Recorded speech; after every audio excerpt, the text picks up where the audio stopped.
projeto. Item extra pauta. Emenda de plenário, número 2 a 5. A proposta de emenda constitucional. Número 71 de 2011, não terminativo. Altera o parágrafo 6º do artigo 231 da Constituição Federal e acrescenta o artigo 67-A do ato das disposições constitucionais transitórias para permitir a indenização de possuidores de títulos dominiais relativos a terras declaradas como indígenas, expedidos até o dia 5 de outubro de 1988. Autoria da proposta, senador Paulo Bauer. Autoria das emendas 2, 4, 5, 6, PLN, senador Humberto Costa. Autoria das emendas 3-PLEN, senadora Simone Tebet. Relatoria, senador Blairo Maggi. O relatório é pela aprovação parcial das emendas número 2, 3, 4 e 5 do plenário, na forma do substitutivo que apresenta. Conceda a palavra ao senador Blairo Maggi para proferir o relatório. Obrigado, presidente. Eu vou pedir um pouco de compreensão aos colegas, o relatório é um pouco longo e eu faço questão de lê-lo na sua integralidade porque a matéria é uma matéria importante. Então vamos ao relatório. A proposta de emenda à Constituição 71 de 2011, cujo primeiro signatário é o senador Paulo Bauer, se dispõe a alterar o parágrafo 6º do artigo 231 da Constituição Federal, além de acrescentar o artigo 67-A ao ato das disposições constitucionais transitórias, para permitir a indenização de possuidores de títulos dominiais relativos a terras declaradas como indígenas até o dia 5 de outubro de 1988. Merece registro o fato de que, ao ser examinados a admissibilidade e o mérito da PEC 71 de 2011, foi oferecido a emenda número 1 pela Comissão de Constituição, Justiça e Cidadania, como conclusão do seu parecer número 39 de 2015, com o relatório da lavra do saudoso senador Luiz Henrique da Silveira, contemplando o substitutivo da matéria. Depois disso, durante a discussão da matéria no primeiro turno, foram oferecidas as emendas número 2 a 5 de plenário, dentre as quais as emendas 2, 4 e 5 têm como primeiro signatário o senador Humberto Costa e a emenda número 3, a senadora Simone Tebet. A emenda número 2 incide exclusivamente sobre o artigo 67-A do ADCT. Na redação proposta para o seu caput, a indenização torna-se não uma obrigatoriedade da União, mas uma mera possibilidade da União ou dos Estados, na forma da lei em prol dos detentores de título de domínio, expedido pelo poder público, adquiridos antes da promulgação da Constituição Federal, correspondendo tal indenização ao valor da terra nua e benfeitorias úteis necessárias e realizadas de boa-fé. Além disso, nos termos do dispositivo no parágrafo 1º, proposto para o mesmo artigo, fica estabelecido que a indenização de terra nua não será devida em relação a títulos que originalmente derivou da posse injusta ou de má-fé, ao passo que o parágrafo 2º é feita a ressalva de que a indenização não se aplicará aos processos demarcatórios incluídos pelo Poder Executivo até 5 de outubro de 2008, que segundo aplica a justificativa da emenda.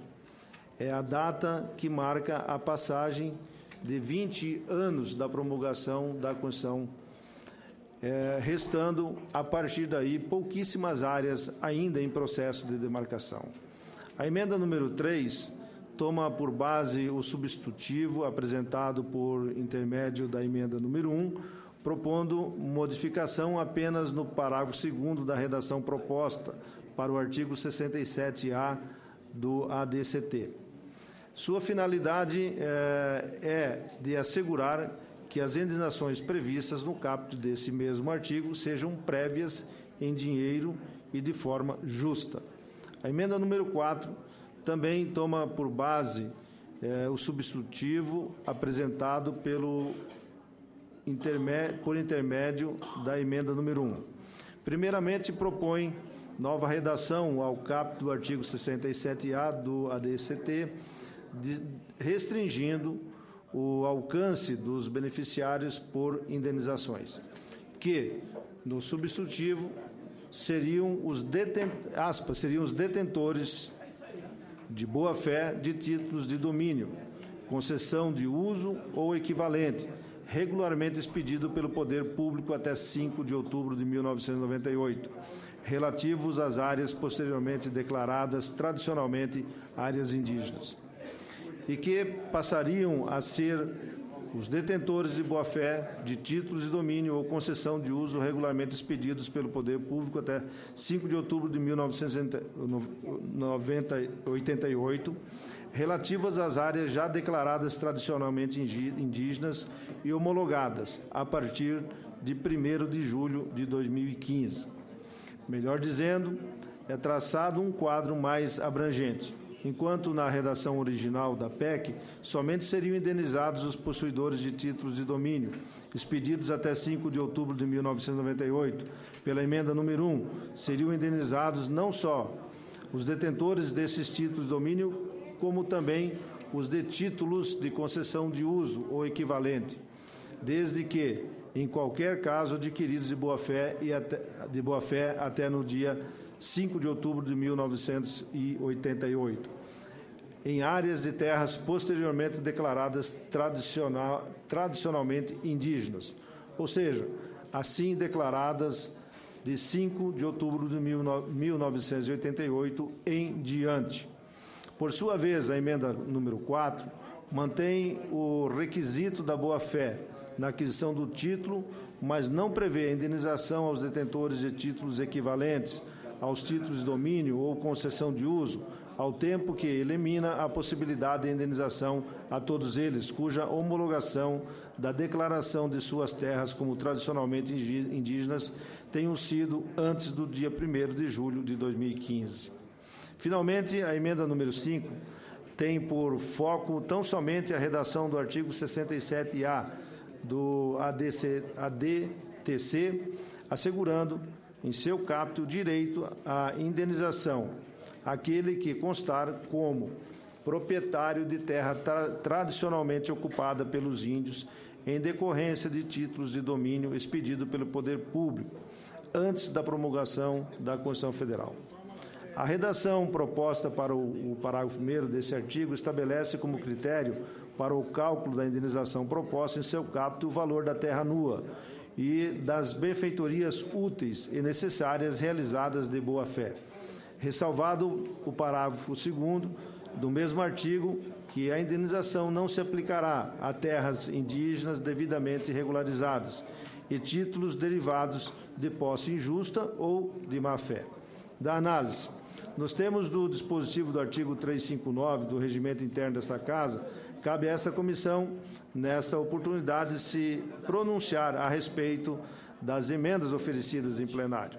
Durante a discussão da matéria, a fim de que a PEC número 71 de 2011 e todas as suas emendas regularmente apresentadas sejam aptas a serem submetidas à votação em primeiro turno, na forma dos artigos 360 e 361 do mesmo regimento. Inicialmente, consideramos relevante salientar que, se por um lado o Constituinte considerou pertinente assegurar aos índios o reconhecimento das terras que tradicionalmente ocupam e por elas habitam habitadas em caráter permanente, as utilizadas para suas atividades produtivas, as imprescindíveis à preservação dos recursos ambientais necessários para o bem-estar e as necessárias à sua produção física e cultural, segundo seu uso, costumes e tradições, e na forma do dispositivo do parágrafo 1º do artigo 231 da Constituição Federal, por outro lado, como imperativo, voltado a alcançar a tão almejada pacificação social, para a qual a segurança jurídica é um dos seus requisitos essenciais. Não se furtou de assimilar um marco temporal para a demarcação de terras indígenas, de tais áreas, ao estabelecer no artigo 67 um prazo peremptório de 5 anos, a partir da promulgação da Constituição Federal, para que a União concluísse tal tarefa.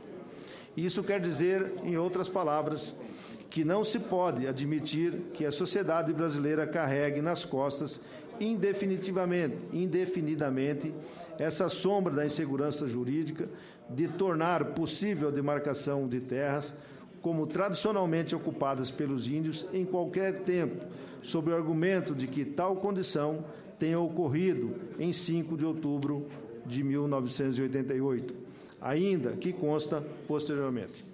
Para evitar tal inconveniente, é que o Constituinte firmou o prazo de 5 anos para que a União concluísse as demarcações de tais áreas, a partir da promulgação da Constituição.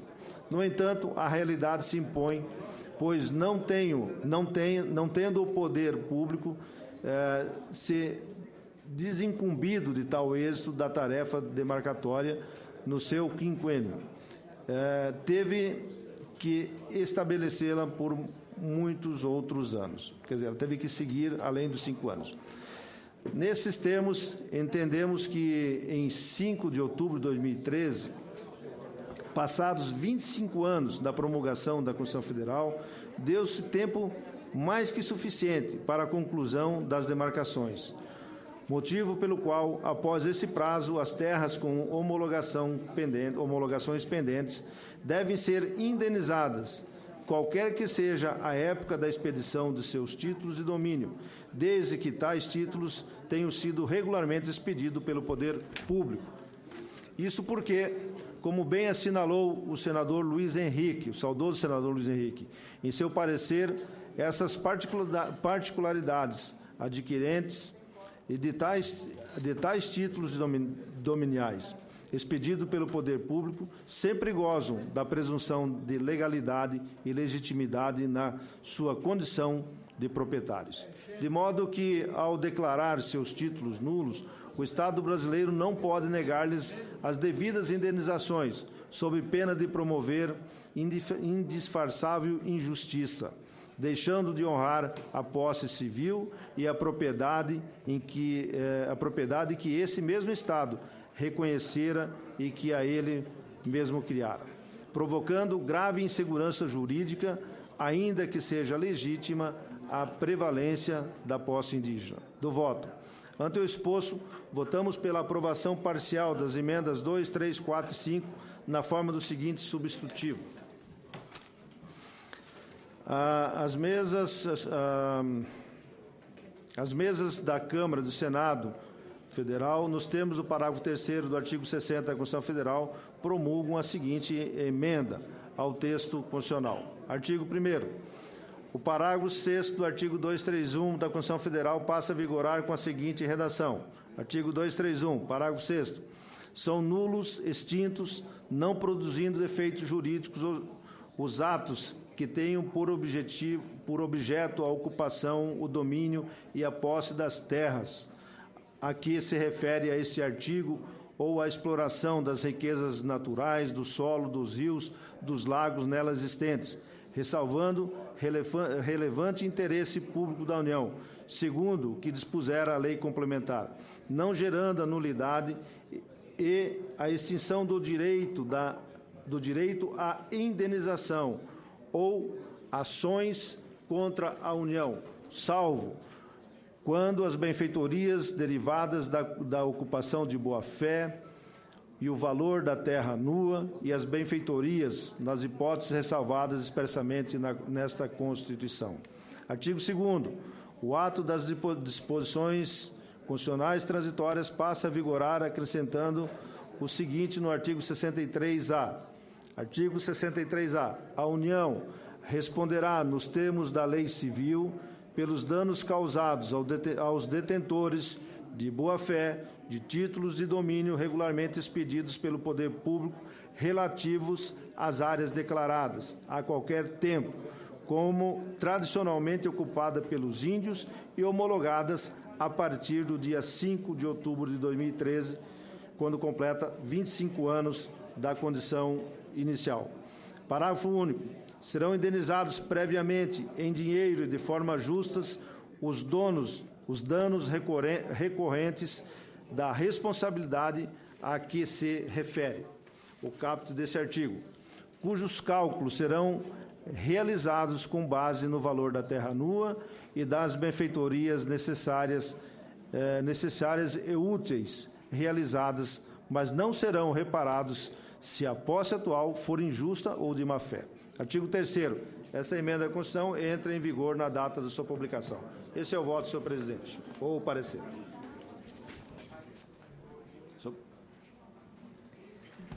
Presidente. Com a palavra, o senador Delcídio do Amaral, inscrito para falar sobre a matéria. Senhor presidente. Pela ordem, presidente. Só rapidamente, antecipadamente, gostaria de pedir vista da matéria. Senador Randolph Rodrigues. Gostaria de pedir vista do tema.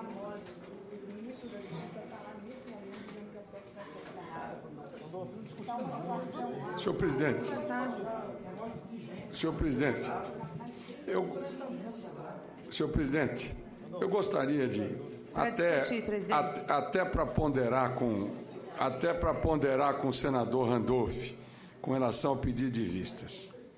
E eu quero dizer a Vossa Excelência que eu mesmo também, né, fico numa posição delicada, porque eu sou senador para o Mato Grosso do Sul, que é o meu estado, e sou líder do governo.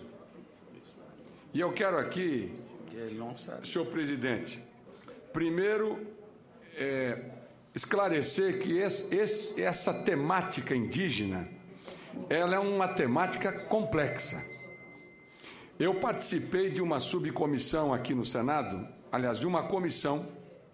Nós andamos vários estados e analisando desde as etnias indígenas no Amazonas, em Roraima, mas também em Rondônia, no Mato Grosso do Sul, Santa Catarina. E no Amapá também. Nós, senhor presidente, ao estudar estado por estado, verificamos a complexidade desse tema. E, senhor presidente, ao longo desses últimos anos, os conflitos indígenas, eles se estenderam por vários estados brasileiros e, mais especificamente, Mato Grosso do Sul. O meu estado, o nosso estado, o estado da senadora Simone, o estado do senador Moca e o meu estado. E no nosso estado foi encontrada uma solução, senhor presidente, que para o perfil que o nosso estado tem e alguns outros estados também do Centro-Oeste, como o Mato Grosso do senador Blairo, que eu quero parabenizar pelo parecer, nós encontramos uma saída de indenizar a terra nua, mas sem mexer no artigo 231, que é uma grande conquista das etnias indígenas, ao contrário de projetos que tramitavam aqui, que propunham a mudança do artigo 231. Nós tivemos um caso emblemático, inclusive, com a morte de um indígena, lá na fazenda Buriti, no Mato Grosso do Sul. Fizemos uma proposta de indenizar aquela área sob litígio. O governo fez uma avaliação do valor da terra nua, que a benfeitoria está previsto pelo artigo 231, e os produtores rurais fizeram uma outra avaliação. Evidentemente que os números não bateram. O governo, inclusive, através do ministro Eduardo Cardoso, propôs o governo pagaria o preço estabelecido pelo INCRA e, com uma auditoria independente, esse auditor, o preço que definisse entre o valor que o governo arbitrou e o valor que os produtores rurais definiram, o governo pagaria a diferença. Nós, infelizmente, até porque esse tema ele é explorado politicamente e dos dois lados, não tem santo nesse debate. Não tem santo nesse debate. Inclusive também gente que aposta ou que vive do enfrentamento. Instituições que apostam na beligerância. Quando nós queremos paz para as nossas etnias indígenas e paz também para os produtores rurais. E por que nós caminhamos para essa proposta que hoje, brilhantemente, o senador Blário, que conhece o tema também, porque Mato Grosso tem o mesmo perfil, por que está sendo apresentada essa PEC? Porque no nosso estado os produtores rurais têm títulos dominiais que remontam Getúlio Vargas, quando o Brasil estava olhando o interior, no sentido, inclusive, de estrategicamente guarnecer as suas fronteiras. Como as próprias etnias indígenas também guarneceram as nossas fronteiras. Nós temos na Guerra do Paraguai, presidente Zé Maranhão, os guerreiros guaicurus, que lutaram com o exército brasileiro em defesa do nosso país, das nossas fronteiras. Portanto, senhor presidente, essa é uma proposta que não fere a Constituição e é uma proposta que senhor presidente, promove a indenização da terra nua sem mexer no artigo 231, que é um ponto basilar da nossa Constituição e uma grande conquista das nossas etnias. Como houve esse impasse por várias razões na Fazenda Buriti, voltou à tona a região de Antônio João e a fronteira com o Paraguai. Antônio João, que já tem um histórico de conflitos.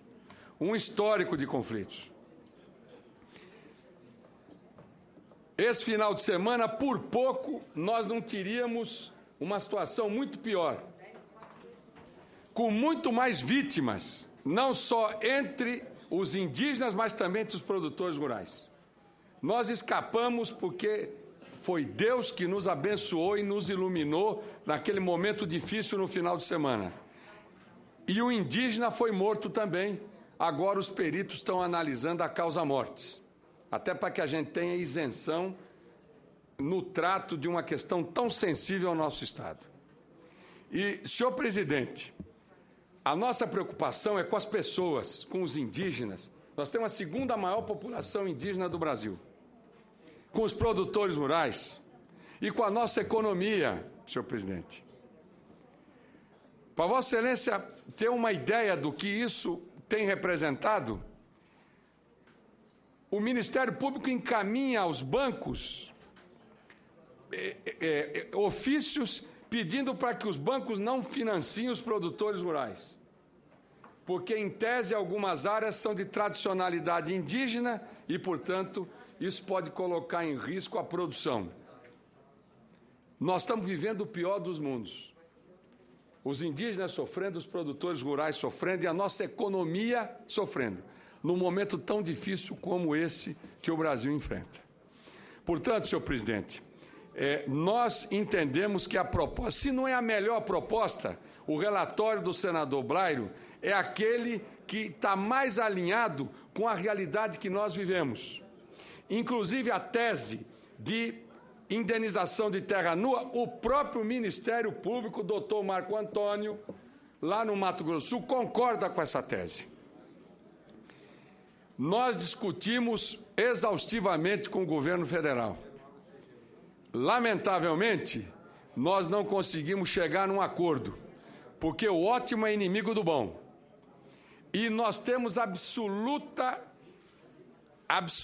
firmeza na defesa da PEC hoje apresentada, do relatório hoje apresentado pelo senador Blário Machi. E quero dizer a Vossa Excelência, senhor presidente, que o ministro Zé Eduardo Cardoso está no nosso estado hoje, tratando desse assunto. A Força Nacional se deslocou para lá. Nós colocamos o Exército atendendo uma ordem de GLO de garantia da lei e da ordem, se deslocou para lá. E não só para a região de Antônio João, que é a região de fronteira, mas para outras regiões também de fronteira importantes de Aral Moreira, de Coronel Sapucaia, de comum acordo com o governador do estado. Por isso, senhor presidente, essa PEC é fundamental para distensionar os ânimos. Nós não temos controle da situação na região de fronteira. Por isso eu apelo aos senhores senadores e senhoras senadoras. Essa é uma etapa. Nós estamos votando essa matéria na CCJ. Essa matéria vai seguir para o plenário do Senado Federal e depois para a Câmara dos Deputados. E eu quero fazer um apelo aqui aos senadores e senadoras pela aprovação dessa matéria. Nós precisamos distensionar esse clima de beligerância que, lamentavelmente, o nosso estado, o Mato Grosso do Sul, tem vivido. E tenho absoluta convicção que isso vai acontecer em outros estados com perfil parecido com o do nosso estado. Portanto, eu faço um apelo pela aprovação dessa matéria, trabalhada intensamente pela senadora Simone Tebet, pelo senador Blairo, pelo senador Mock e por mim também. Faço esse apelo pela aprovação dessa matéria, porque nós precisamos distensionar hoje um ambiente de extrema dificuldade que Mato Grosso do Sul enfrenta. Nós precisamos sinalizar com esperança, com expectativa, porque as coisas podem piorar muito mais. Senhor presidente, era esse o registro que eu gostaria de fazer, porque não poderia deixar de falar sobre esse tema, que é um tema que tem exigido uma atenção intensa de todos nós senadores, principalmente nos estados que estão diante desse dilema e desses conflitos entre as etnias indígenas e os produtores rurais. Muito obrigado, senhor presidente, pela oportunidade de externar aqui a minha opinião e pedir o apoio e apelar aos senadores e senadoras pela aprovação da matéria. Com a palavra, a senadora Tebet. Obrigada, senhor presidente. Senhor presidente, quero me inscrever. Eu compreendo a preocupação do senador Randolph. Acredito que a preocupação maior dele seja em relação ao aspecto jurídico da PEC. É uma matéria complexa e eu vou procurar, de uma forma muito objetiva, tentar não fazer um discurso mais político no sentido de convencimento, mas no aspecto mais jurídico. Primeiro, dizer que nós tivemos todo o cuidado. E a primeira premissa verdadeira e absoluta é que esta PEC reforça categoricamente que as áreas tradicionalmente ocupadas, originalmente ocupadas pelos índios, é da União, portanto é nulo de pleno direito qualquer posse ou tentativa de domínio ou aquisição dessas áreas. Essas áreas, portanto, serão das comunidades indígenas. Esta PEC confirma e ratifica isso como prioridade.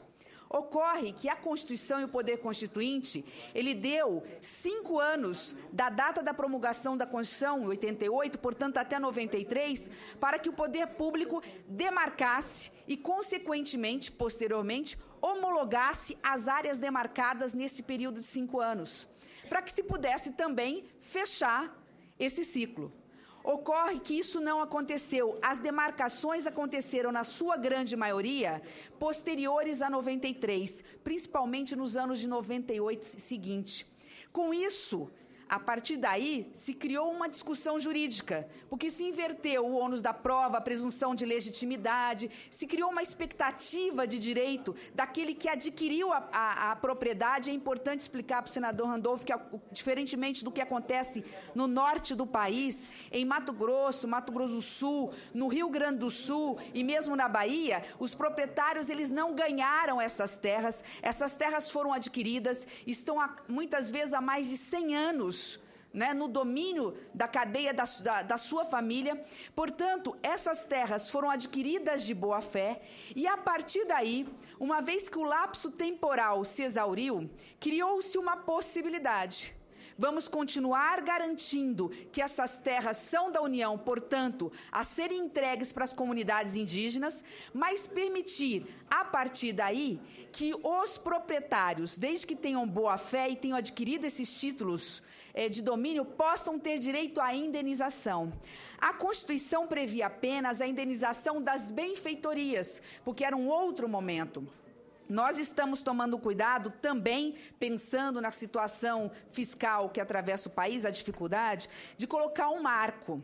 O marco foi 5 de outubro de 2013 por uma razão.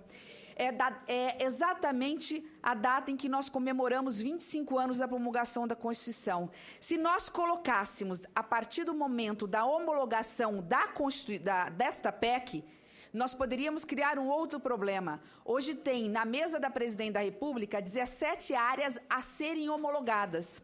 Enquanto a PEC não for aprovada, ela poderia homologar essas 17. Nós levaríamos o conflito de Mato Grosso do Sul para 17 áreas por todo o país. Por isso, o marco temporal do 5 de outubro de 2013. Quero aqui tranquilizar a senadora Gleice e os demais senadores da bancada do governo, porque nós tivemos o cuidado de falar com o ministro da Justiça, com o presidente da FUNAI, eles participaram desse texto e mais, confirmaram aquilo que eu tinha quase certeza.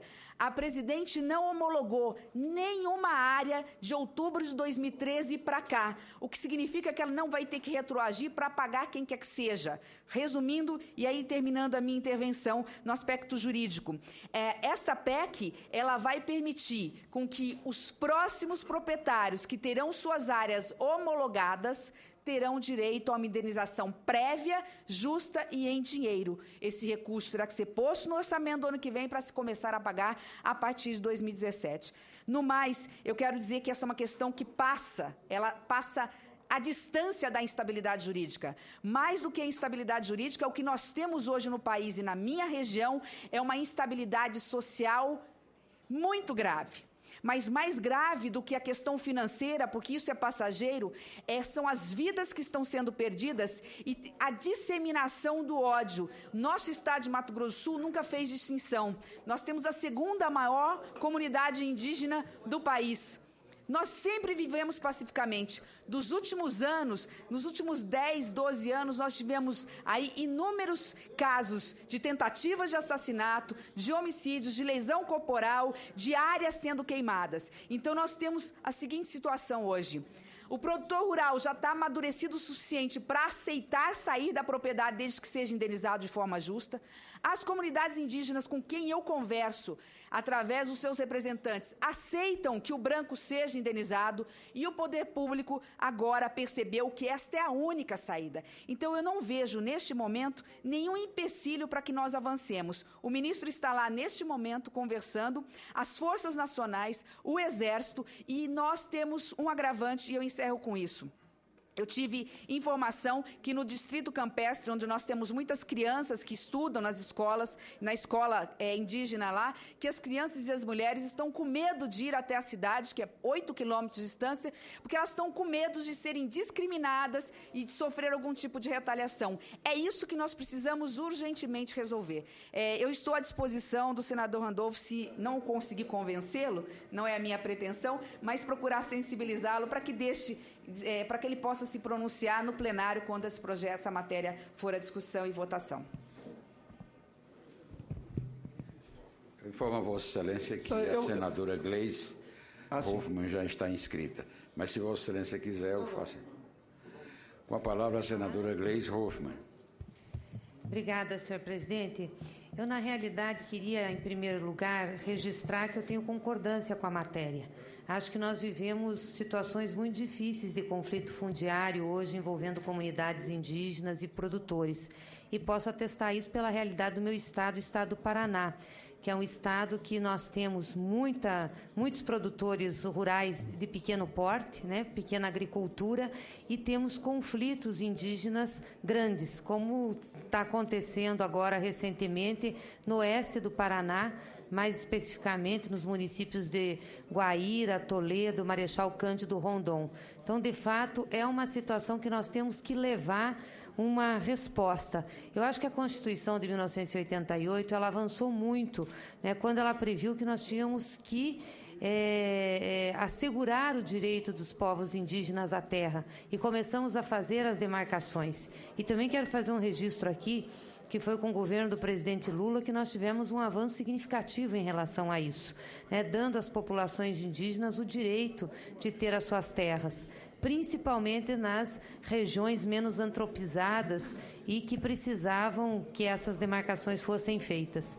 O problema é que agora a gente já está caminhando para uma situação em que os conflitos estão em áreas aonde temos uma população mais densa e aonde temos produção rural mais historicamente desenvolvida. Então, temos que ter uma solução e, infelizmente, a gente não está conseguindo a solução na mediação dos conflitos, na tentativa de ponderação e mesmo de oferta de outras áreas, que também é o que a Constituição não permite. Então, eu acho que essa emenda constitucional ela vem trazer um avanço importante. Eu queria parabenizar o senador Blairo Maggi pelo relatório, acho que ele avançou e deixou mais clara a forma como isso vai se dar. Mas eu tenho uma preocupação, que a senadora Simone registrou aqui, que é quanto ao marco temporal em que isso vai ser feito, né, retroagindo aí a outubro de 2013. Eu penso que para a gente ter um pouco mais de segurança jurídica, nós tínhamos que trabalhar com o marco temporal da promulgação da PEC, porque aí não criaríamos nenhuma expectativa a quem já teve terra demarcada e quem já saiu de suas terras apenas com a indenização das benfeitorias e não da terra nua. Quer dizer, a lei ela vai valer a partir de agora, a partir da discussão feita. Eu entendo os problemas de conflito, entendo as situações que estão acontecendo, não acho também que nenhuma homologação vai ser feita de forma muito rápida, até porque todas as discussões que estão tramitando no governo federal, eu tive a oportunidade de acompanhar quando ministra da Casa Civil, são com questionamentos judiciais, com processos, enfim, que vão retardar, se não tiver uma medida como essa, retardarem muito a homologação. Então, eu não vou pedir vistas aqui, nós vamos votar a matéria, mas eu queria fazer um apelo ao senador Blairo Maggi, à senadora Simone, para que a gente, de fato, pudesse levar a plenário que essa PEC valeria a partir da sua promulgação. Eu acho que, do ponto de vista da segurança jurídica, seria muito melhor para nós, né? Porque é assim que nós atuamos, geralmente, nas votações e nas decisões que fazemos nessa casa. Então, fica aqui o meu apelo em relação a isso. Senhor presidente. Senhor presidente. Com a palavra o senador Paulo Paim. Senhor presidente, eu não sou contra a PEC, não. Todos aqui já falaram comigo sobre esse tema, fiz questão de estar aqui. Tanto não sou contra, senador Blairo Maggi, que nós temos no Rio Grande do Sul também esse conflito, e estou falando em relação aos agricultores das terras quilombolas. Que esta iniciativa, e não vou criar nenhum obstáculo aqui, sirva até como exemplo, porque os agricultores do Rio Grande do Sul também me procuraram, muitos, para ir nos indenizem, que a gente resolve o conflito. E teve até quilombola que disse, nos indenizem que resolve o conflito. Então, eu sou totalmente favorável. Se pudermos, eu sei que não quero atrapalhar o caminho da PEC, se nós pudéssemos olhar também com o mesmo olhar para o povo quilombola e para os agricultores. Se nessa PEC não dá, o bom seria fazer uma pequena emenda, mas eu não quero complicar a negociação, que sirva de abertura para que os agricultores, muitos do Rio Grande do Sul, que estão na mesma situação e me pedem, Paim, se tiver uma forma de indenizar, está resolvido. Ambos os lados chegam a decidir, senador Braille, porque eu acho que você vai ser fundamental, ambos chegaram a me dizer, se nos indenizarem, está resolvida a questão, seja o quilombola, seja o agricultor. Então, eu apenas quero dizer que se abre uma porta também para os quilombolas, e se não der agora, no momento adequado. Com a palavra, o senador Valdemir Moca. Senhor presidente, eu vou ser muito objetivo, até pelo que existem outras matérias a serem votadas. Mas eu quero dar um testemunho. Eu sou nascido na fronteira. Eu conheço a fronteira, vivi lá. Minha cidade é Bela Vista, muito próximo aonde está acontecendo o conflito que é Antônio João. Eu, sábado de manhã, pela manhã, tive uma reunião de um sindicato rural, no sentido de conter os ânimos. Senhor presidente, sequer eu fui ouvido. A presidente do sindicato fez a abertura e disse que ela voltaria para a casa dela, porque ela estava com a camisa do marido dela, porque ela mora na fazenda. E essa família do que eu estou falando, eles têm, o seu saudoso Pio Silva, morreu com 100 anos. Ele tem filho de mais de 60 anos, que nasceu na fazenda. Como é que você vai pedir para essas pessoas deixarem essas terras, a sua propriedade, sem a indenização? De 60 anos. Nós estamos falando de propriedades de 40, 50, 60 anos, senhor presidente. Então, você pedir para uma pessoa abandonar aquilo, sair com uma mão na frente e outra atrás, ele não sai. E aí é que vem o enfrentamento. E aí existem aqueles que estimulam, que dizem o seguinte: a terra é de vocês, vocês têm que ir invadir. E aí, senhor presidente, nós colocamos o produtor rural e a população indígena num conflito direto, com perda de vida. Eu sou um daqueles que acho que a sociedade tem uma dívida com a população indígena, a sociedade como um todo. Mas não é justo cobrar de um único segmento, que é o produtor rural, a dívida de toda uma sociedade. Por isso que a minha tese sempre foi essa: colocar dinheiro no orçamento, indenizar o valor da terra nua e as benfeitorias. E não estou defendendo grileiro, não estou defendendo invasor e nem gente de má fé. Que fique muito claro isso.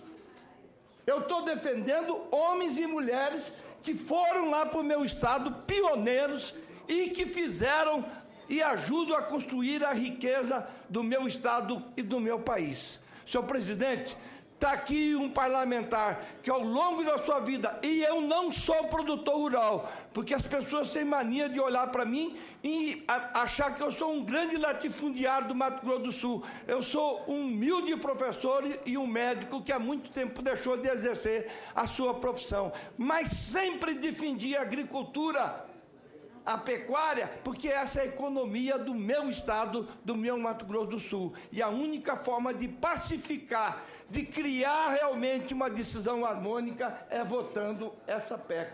Eu agradeço ao senador Delcídio, líder do governo, é difícil, agradeço a senadora Grace, porque ela também sabe e convive com isso no estado dela. E quero agradecer, em especial, a senadora Simone, que trabalhou de forma muito no texto, mas principalmente o senador Blairo Maggi, que foi capaz de fazer um texto, claro, ajudado. Nós ainda ontem à noite conversamos com o ministro da Justiça e a sua assessoria. Ele está hoje reunido com o governador do estado, o Comando Militar do Oeste, membros do Ministério Público Federal, membros do Poder Judiciário do Supremo Tribunal Federal e, principalmente, conversando também com a Igreja Católica lá no estado do Mato Grosso do Sul. Tudo para resolver esse problema. Muito obrigado. Presidente, só para responder senador Blairo Maggi. Obrigado. Só para responder o senador Paim, estou de pleno acordo com o senador Paim, não dá para trazer nessa matéria devido à urgência que nós temos. Mas o caminho é esse. No Rio Grande do Sul, as coisas com essa matéria indígena, elas ainda vão esquentar mais, elas vão ter muito e maiores problemas, como em Santa Catarina e também no Paraná. Ali, os proprietários são menores do que é no Mato Grosso do Sul e no Mato Grosso e no Centro-Oeste. Quanto maior o proprietário, mais fácil dele sair da área e trocar de propriedade para produzir.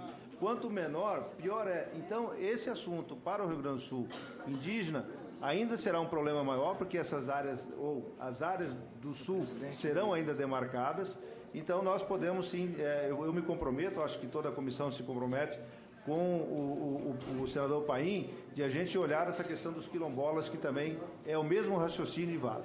Quanto à senadora Gleice, a data, senadora Gleice, infelizmente, o governo ficou de me encaminhar desde ontem, das 19 horas, mais ou menos, que terminamos a conversa, poderia ser até hoje, na hora da apresentação desse relatório, as 17 áreas que estavam para ser homologadas.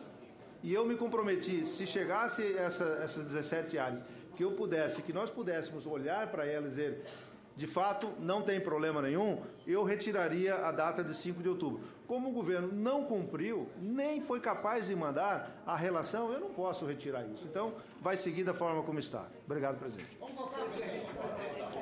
Em votação. Presidente, rapidamente, só para... Serei breve mesmo. Senador Primeiramente, Randolph. presidente, eu estou me sensibilizando pela situação que foi explicitada aqui. Há um momento de conflito no Mato Grosso do Sul, envolvendo o povo Guarani Kaiowá, mais uma vez, e entendo, não tinha informação da reunião que tinha ocorrido ainda ontem no Ministério da Justiça com os diferentes atores envolvidos no conflito. Vou me reservar, senhor presidente, neste tema, a votar contra aqui, por não estar convencido bastante, e vou me reservar ao debate e a eventuais emendas ou divergências no plenário. Então, só registrando aqui que votarei contra a matéria por não estar mais esclarecido, mas compreendendo a urgência do debate do tema. Encerrada a discussão, a matéria está em votação. Os senhores senadores que aprovam permaneçam como se encontra. Aprovado com o voto contrário do senador Randolph. Pela ordem, senhor presidente.